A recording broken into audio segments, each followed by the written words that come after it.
The game I want to show you is made entirely in the style of paper-drawn origami and contains elements of games like Resident Evil, Don't Starve and Sherlock games.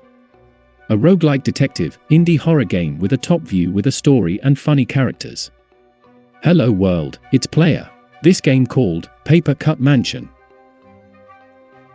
First of all, I will tell you that this game is only a demo of the full version of the game, which will be released on October 27, on the Halloween Eve. Paper Cut Mansion will be a great addition to the spooky Halloween night, and I will tell you why. The game begins with a certain protagonist stopping his car in front of a log and pulling out a flashlight, continuing on foot along the trail and bumping into it.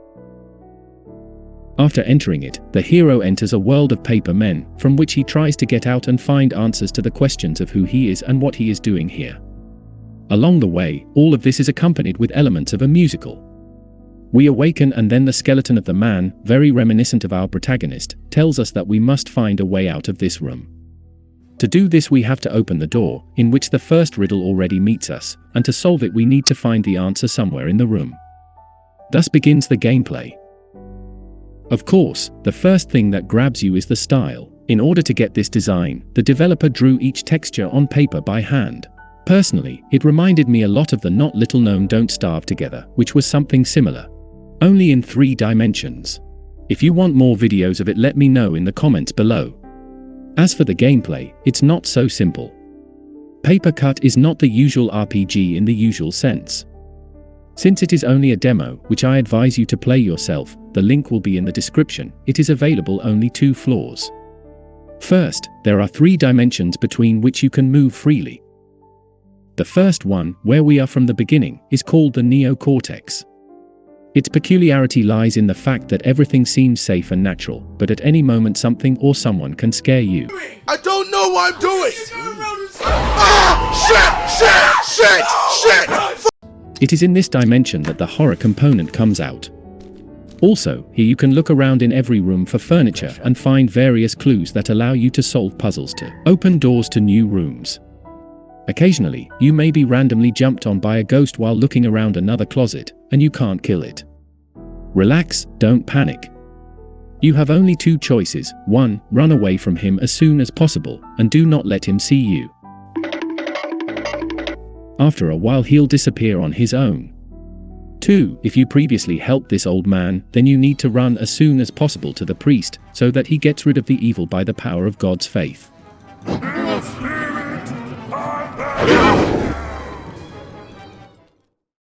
You can also find injectors that give effects for a while, but in most cases, you find coins, which are also needed to buy all sorts of equipment and medicines, but about that a little later. The second dimension is called the Limbic System. It's cold, dark, and not a very pleasant place, in which you can freeze to death if you do not warm yourself by a warm, smoldering fire. You may be wondering, why would I want to go there at all? I didn't understand it either at first, my friend, but it makes sense. The point is that you can find all sorts of plot elements there, which is why it's called that dimension, because you can find bits of the subconscious of our main character who wants to know who he is. This dimension helps to do that. After finding the clues, you can go to the main menu and open the evidence board that helps to gather the whole picture of what happened. The third dimension reveals the concept of roguelike in this game. It is called the Reptilian Complex. Usually, you don't have to go there, because enemies appear there without stopping. The PvP zone is only available there. To make it more interesting to play here, you need to find or buy equipment cards. They are divided into 3 types: head, backpack, and hand.